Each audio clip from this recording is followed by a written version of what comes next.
เปิดคลิปเปิดภาพมาพบพ่อกันคือเก่าพี่น้องตอนสีเด็กๆจักหน่อยเนาะก่อนไปไปส่งคลิปพี่น้องกราบทักทายสบายดีสบายดีสวัสดีพ่อแม่พี่น้องกันเบิดสู่คู่สู่คนพี่น้องเลยเนาะหลังจากที่เลิกเวียกเลิกงานพี่น้องเลยกลับมากินต้มมาม่าเด้อพี่น้องเด้อกินต้มมาม่าแล้วกันพี่น้องนี่แหละให้งานเรามาใส่ชีวิตอยู่ในเมืองใหญ่พี่น้องกับสิประมาณนี้เนาะพี่น้องเนาะมาพี่น้องมา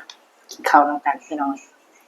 ปลาลงเบิดสุขูสุคนเด้อพี่น้องเบิดทุกทานเนาะแซ่บๆนำกันพี่น้องต้มช่องห้อพี่น้องเลยเนาะมาพี่น้องมาแซ่บๆนำกันหลังจากที่เราเวียกเลิกงานมากค่ะหิวข้าวพี่น้องก็เลยพอดีสนามไปซื้อมามันก็เลยต้มเนาะ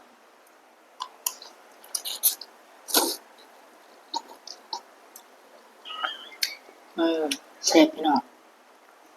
มาพี่น้องมากินข้าวนำกันเด้อพี่น้องบัดทุกคนพี่น้องนี่แหละการใช้ชีวิตเอาในแต่ละมื้อแต่ละวันพี่น้องเนาะบางทีเลิกเวียกเลิกงานมากแบบสิประมาณนี้แหละเนาะ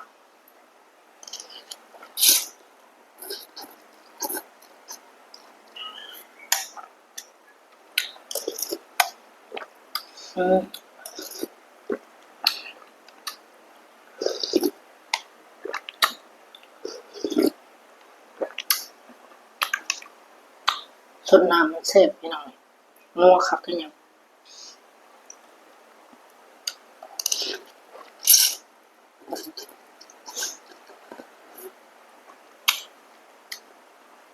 สิได้บ่มีกะปิพี่น้องเนาะกะปิแล้วก็มักเผ็ดดิบเข้ากันคือหยังพี่น้องแซ่บคือหยัง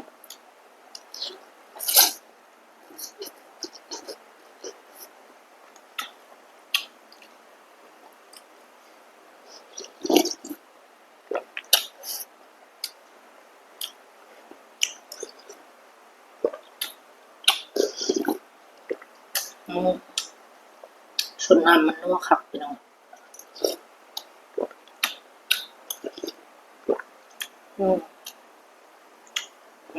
พี่น้อง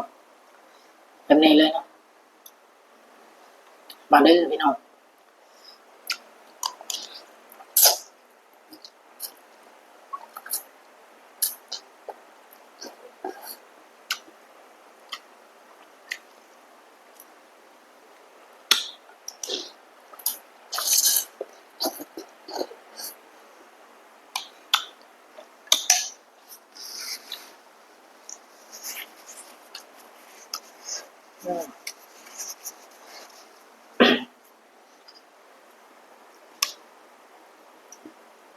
แซ่บพี่น้อง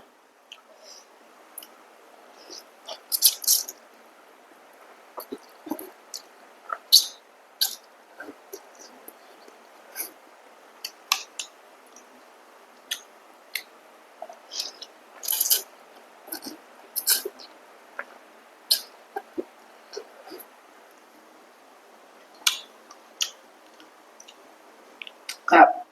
สิประมาณนี้แหละเนาะพี่น้องเนาะอันนี้ก็ลงมาสู่เวียกสู่งานกันถ่ายแบบชีวิตประจำวันของมนุษย์ให้พ่อแม่พี่น้องเบิ่งพี่น้องเนาะยังไงก็ฝากกดไลค์กดแชร์กดติดตามแล้วก็เป็นกำลังใจให้มนุษย์เด้อพี่น้องเด้อ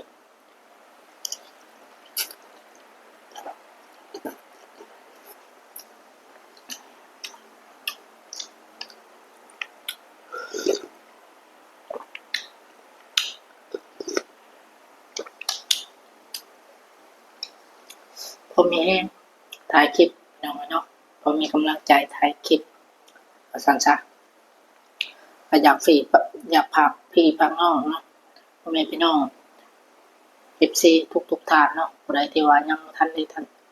ด้เข้ามาติดตามก็ฝากเป็นกำลังใจให้แน่พี่น้องเนาะทางใดก็ฝากหน่อยเด้อพี่น้องฝากเนื้อฝากตัวนำแน่พี่น้องช่วยเบิ่งคลิปเพื่อบ่กดข้ามโฆษณาให้มาเนิ่นเนาะ อมีรายได้ในส่วนนี้พี่น้องในส่วนแบบว่าถ่ายคลิปลงเนาะอันเนี้ยก็ตอนนี้ก็ยังตั้งแต่เฮ็ด YouTube มาพี่น้องก็ยังบ่มีได้รายได้เนาะยังบ่มีเพราะว่าคลิปของมันเนี่ยเป็นหยังจังบ่ค่อยมีเพราะว่ายอดวิวมันบ่ค่อยขึ้นพี่น้องเนาะบ่มีคนเบิ่งแล้วก็เลยเรียนก็บ่ค่อยวิ่งพี่น้องเนาะถ้าว่ามีคนเบิ่งมี FC สนับสนุนเบิ่งให้หรือว่าจังไดก็ยอดวิวประมาณหลัก 3-4 พันหรือว่า 5,000 ก็ถือว่าโอเคแหละพี่น้องเนาะแต่ละคลิปเรียนก็คงสิวิ่งง่ายอยู่พี่น้องแต่ละมื้อแต่นั้นก็อันนี้มันหาก็ได้23เหรียญพี่น้องตั้งแต่เฮ็ด YouTube มาหาก็ได้20เหรียญยังบ่เคยได้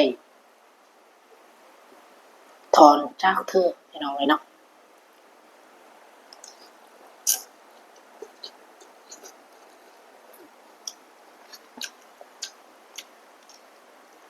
หาก็ได้แต่เรียนมันยังวิ่งอยู่พี่น้องเนาะแต่ว่าที่ว่าเนี่ยตัวออกไปก็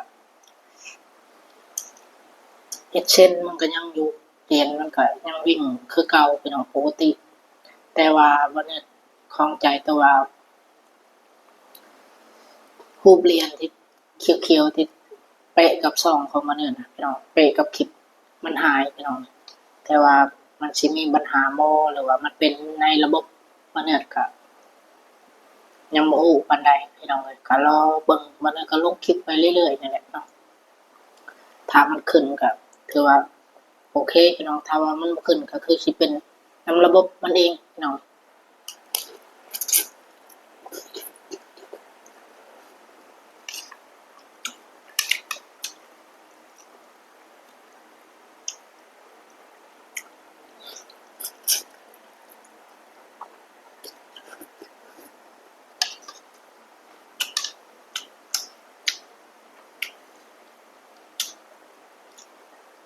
เพราะว่ามันเริ่มเฮ็ดก็ต้องดนแล้วพี่น้องเนาะ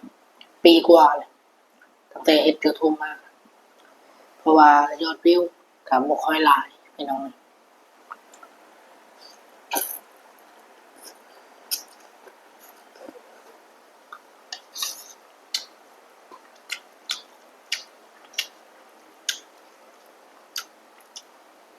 เพราะว่าส่วนหลายมันเนี่ยก็บ่ค่อยได้ลงคลิปพี่น้องเนาะ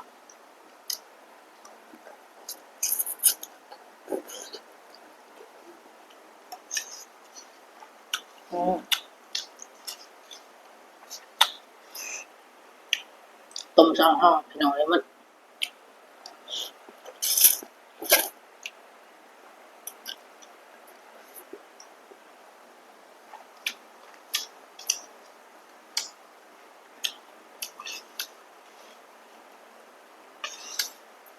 นั่นแหละพี่น้องเอ้ยเนาะ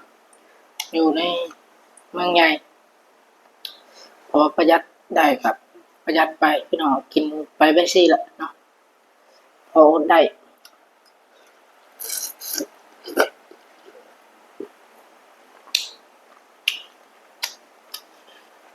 กินสำหรับเฮามีพี่น้องเอ้ยอันเนี้ยเลย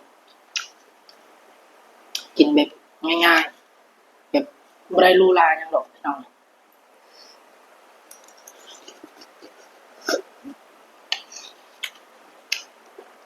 กินแบบของหรูหรามันก็บ่มีเงินพี่น้องเอ้ยเนาะเพราะว่าเฮาเฮ็ดเวียกเฮ็ดงานเฮาก็ต้องมีภาระหลายอย่างพี่น้องเอ้ยเนาะคือบางแห่งนี่ก็โอ้ภาระหลายแรงพี่น้องเอ้ยตอนนี้ก็คือตอนนี้ก็หวังว่า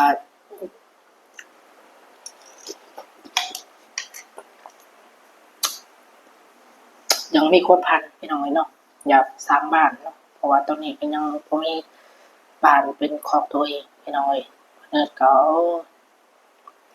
สู้ไปนี่แหละพี่น้องเอ้ยเนาะสู้ไปเฮายังน้อยเนาะก็กระตือรือร้นมานี่แหละพี่น้องเกิดมาเป็นคนทุกข์คนยากเนาะก็ต้องสู้ดิ้นรนไปพี่น้องแต่ละมื้อแต่ละเว้น ถ้าเฮาบ่อาก็คือสิบ่มีไปอาให้เนาะพี่น้องเนาะเพราะว่าเฮาก็ใหญ่แล้วพี่น้อง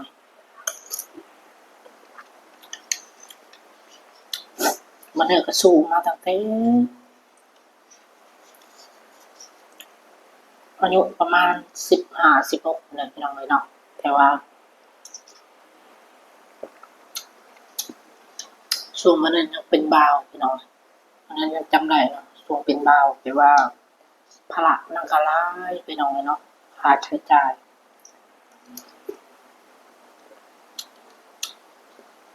ก็เลยเฮ็ดให้มันบ่เหนื่อยเนาะขับลงมาไทยก็ให้เวียกเฮ็ดงานได้เงินเท่าใดก็ฝากมาให้แม่พี่น้องเนาะเพราะว่าบ่เหนื่อยกับบ่มีข้าวกินอีหยังนะพี่น้องเพราะว่าเฮ็ดนาก็มันบ่คุ้มกินช่วงนั้นเนาะช่วงบ่เหนื่อยได้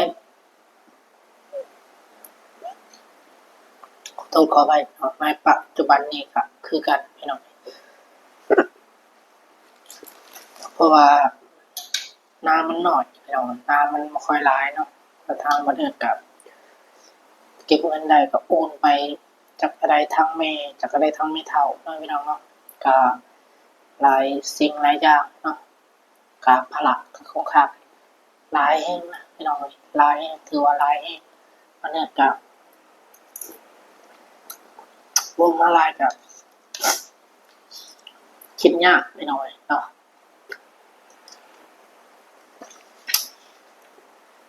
ช่วงแรกๆมันลงมา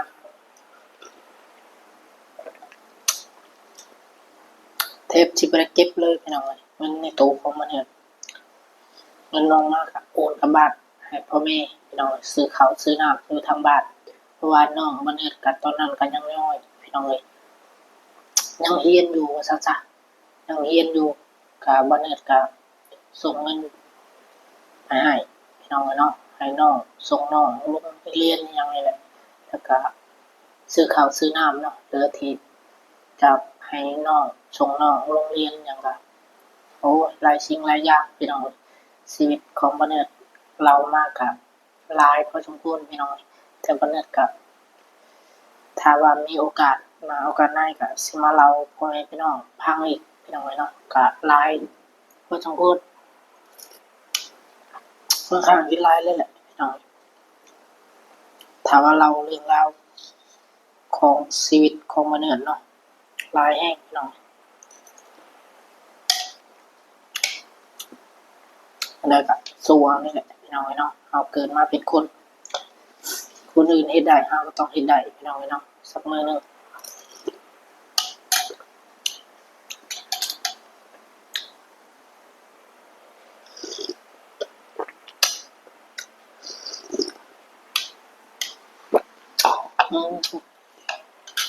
เสร็จหน่อย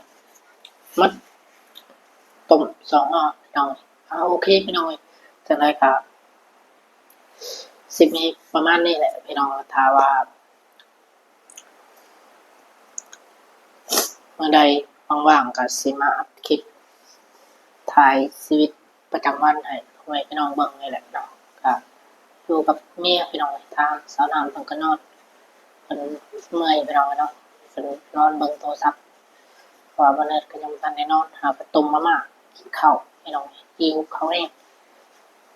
โอเคพี่น้องจังได๋ก็ฝากพ่อแม่พี่น้องเด้อพี่น้องเด้อเนาะฝากกดไลค์กดแชร์กดติดตามแล้วก็เป็นกำลังใจให้แน่พี่น้องเนาะเพราะว่ามื้อนั้นก็สู่ชนมาหลายแล้วพี่น้องก็เลยตกลงปลงใจมาเฮ็ด YouTube ว่าสิมีรายได้อีก2ทางนึงพี่น้องก็มีแต่ว่าฝากพี่ฝากน้องกดไลค์กดแชร์กด Subscribe